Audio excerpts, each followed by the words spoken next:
my vlog. So ngayon guys, nandito ako sa bahay ng lola ko at nasa pinsan ako. So ngayon, meron mga kalat dito sa bahay kaya kailangan natin maglinis. Kaya samahan nyo ako for today's video. Tara, let's go! So ito na yung mga kalat guys, ba? Sobrang grabe. So lilinisin na namin yan for today's video. So tara, samahan nyo ako maglinis!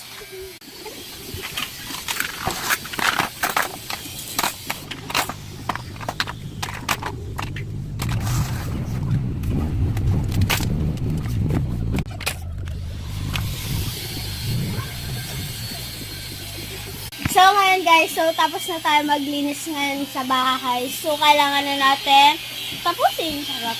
So ayun, tapos na tayo guys. Magpapaganda naman tayo. So kailangan na natin magsayaw ngayon. So magpa-practice kami ng daling-daling dun sa motya ng section E. So ayun ngayon, pinsan ko pakulit-kulit pa nga yan. Ayun nga guys, di ko kasi dyan marunong kasi iba yung mga sayaw namin dyan. Para kami dyan mga kiti-kiti.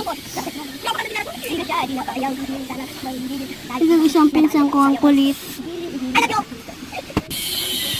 So ayan na, bye-bye!